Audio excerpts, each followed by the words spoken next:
ગુજરાતના દરિયાકાંઠેથી ફરી એકવાર ડ્રગ્સનો મોટો જથ્થો મળી આવ્યો છે। ગુજરાત એટીએસ અને કોસ્ટગાર્ડને મળેલી બાતમીના આધારે સંયુક્ત ઓપરેશન હાથ ધરાયું હતું। ત્યારે એક બોટમાંથી 300 કિલો જેટલા ડ્રગ્સનો જથ્થો મળી આવ્યો છે। બજાર કિંમત પ્રમાણે ડ્રગ્સ 1800 કરોડનું છે। મહત્વનું છે કે સુરક્ષા એજન્સીઓને જોઈને તસ્કરો આ ડ્રગ્સ છોડીને ફરાર થઈ ગયા હતા। પાકિસ્તાનના રીઢા ગુનેગાર ફિદા નામના સ્મગલરની સંડોવણી હોવાનું ખુલવા પામ્યું છે। ઉલ્લેખનીય છે કે કોસ્ટગાર્ડની બોટ જોતા દાણચોરોએ તેમની જૂની મોડસ ઓપરેન્ડી પ્રમાણે દરિયામાં ડ્રગ્સનો જથ્થો ફેંકી દીધો હતો અને ત્યારબાદ પાકિસ્તાન તરફ ભાગી છૂટ્યા હતા। અરબી સમુદ્રમાંથી ફરી એક વખત જે ડ્રગ્સનો મોટો જથ્થો છે તે ઝડપાયો છે। ઇન્ડિયન કોસ્ટગાર્ડ અને ગુજરાત એટીએસના સંયુક્ત ઓપરેશનમાં જે રીતે તારીખ 12 અને 13 દરમિયાન આજે અરબી સમુદ્રમાં સંયુક્ત ઓપરેશન હાથ ધરવામાં આવ્યું હતું। તેમાં જે નાર્કોટિક્સનો જે જથ્થો છે 300 કિલો જેટલો નાર્કોટિક્સ છે તે મળી આવ્યો છે અને જેની અંદાજિત આંતરરાષ્ટ્રીય બજાર કિંમત ગણીએ તો 1800 કરોડ જેટલી જે કિંમત જે છે તે આ નાર્કોટિક્સની થાય છે।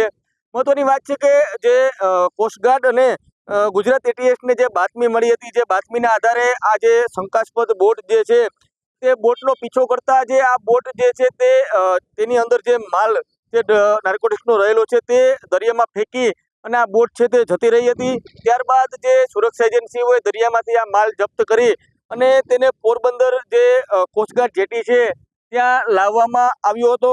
મહત્વની વાત છે કે ઘણા સમય બાદ ફરી એક વખત જે સુરક્ષા એજન્સીઓએ જે ડ્રગ્સનો મોટો કારોબાર જે છે, ડ્રગ્સની મોટી હેરાફેરી છે તે ઝડપી પાડી છે અને હાલ તો જે આ ડ્રગ્સ છે તે ક્યાંથી આવ્યું હતું, તેને કોણ મોકલનાર હતું, ક્યાં જઈ રહ્યું હતું તે સહિતની જે તપાસ છે તે તપાસ કરવામાં આવી રહી છે।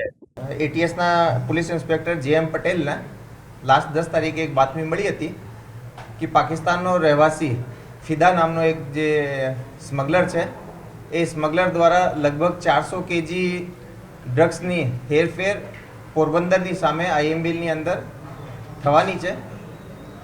આ જે હેરફેર છે આ બોટ લેવાવાળી બોટ એક તમિલનાડુથી આવનાર છે અને જે ડ્રગ્સનો જથ્થો છે એ નીચે તમિલનાડુ લઈ જવાનાર છે।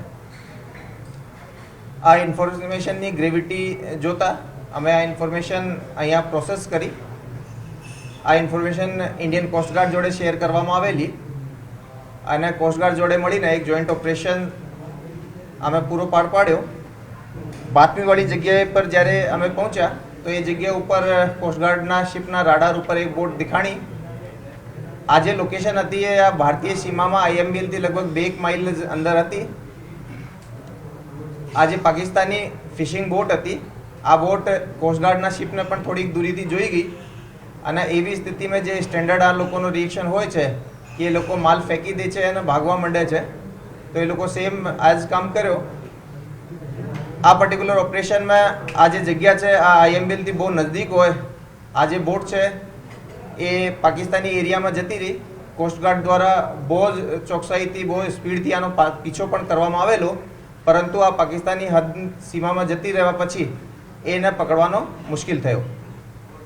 આ દરમિયાન જે એ લોકોએ માલ જે હતો એ બ્લુ કલરના જે પ્લાસ્ટિકના ડબ્બા હોય છે મોટા આ ડબ્બાની અંદર સંથાડીને રાખેલો હતો અને એને એ લોકોએ ફેંકી દીધા હતા। એ જે બ્લુ કલરના ડબ્બાની મિકેનિઝમ આ રીતે કરી હતી કે એક સાઈડનો એ લોકો જે ઢક્કન છે એ થોડો કાપીને એમાં મેટલની વાયર્સથી એને સી દે છે તાકી આ ફ્લોટ કરે, ડૂબે નહીં અને રિકવર કરવાનો હોય તો એ લોકો પણ ફરીથી રિકવર કરી શકે। આ બોટ ભાગ્યા પછી કોસ્ટગાર્ડ દ્વારા એ જે મટીરિયલ છે એ રિકવર કરવામાં આવેલો અને લગભગ 311 પેકેટ્સ રિકવર કરવામાં આવેલા।